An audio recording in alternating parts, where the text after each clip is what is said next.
We're getting ready to do some grafting this spring. We're going to do some bench grafting of apples and pears, some Asian pears and European pears and different varieties. And then when things warm up, we're going to be getting into top working or grafting the tops of existing apples and pears. And we've done this in the past and have actually done a bunch of multi-grafts. And I was realizing I was kind of hitting a roadblock with some issues there. And I think I've come up with a way to move forward that I want to share some notes. So let me explain the problem and then what I'm hoping is a good solution. So stick around. I know a lot of folks already understand the idea of multi-grafts, so just bear with me if you do.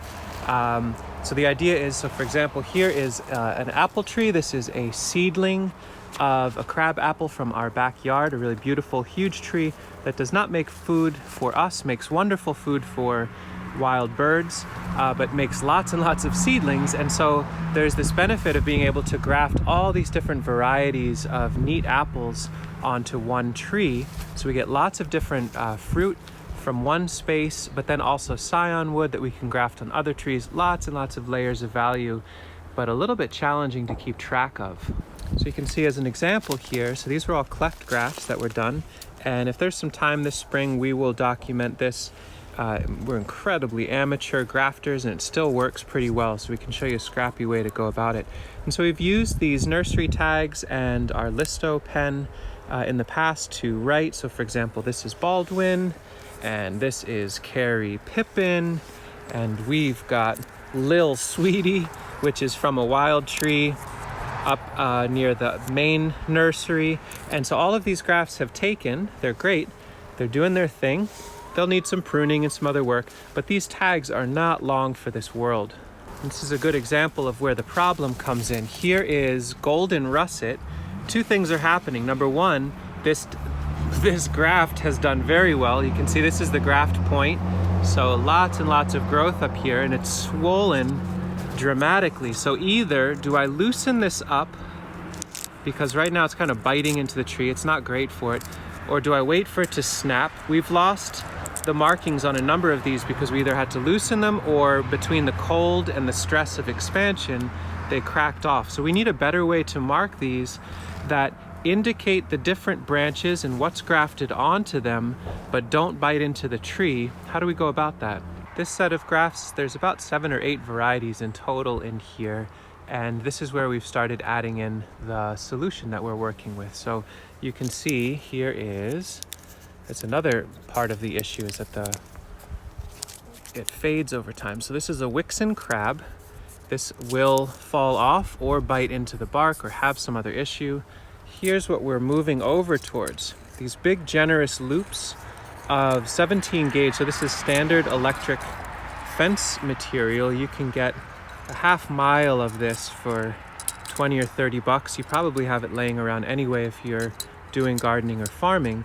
And then the tags, in our case, we're using aluminum printing plates. I'm going to explain where we got these from, but basically you can make around 100 to 200 of these nice tags. They should last for decades for about $1 if you're anywhere near a printing place.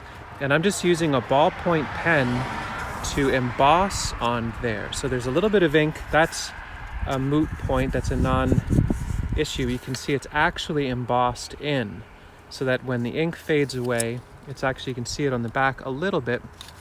That should last for many, many years. And the loop is large enough that it allows this branch to continue to expand for a bunch of years. And so I've just left the plastic tags on for now. I'll go through and clean them up in a little bit, but we're now adding these to every single one of these multi-grafts, so the different branches can be tagged and we can keep track of what's going on there.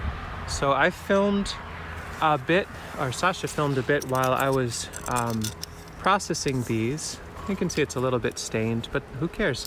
While I was processing these, I'm gonna hop over to that now and show you the workflow, and also an alternative where you can use aluminum cans if that's what you've got. Pretty basic tools. I used tin snips, a hammer, a block of wood. There's a little nail or a screw, and that's about it. Juan tracked down a printing place not too far from us. You can make some cold calls to various printing spots or old newspapers to see where they might have these. Most of the times this is a waste product. They might sell them for scrap prices or $1 a piece. He got a bunch for free as well, so pretty great resource. And go through, in this case I'm using big tin snips to cut long strips. What the width is up to you. This is about an inch, maybe an inch and a half wide, but that's kind of random. Cut to length for a piece there. I then use the smaller snips to trim off the edges.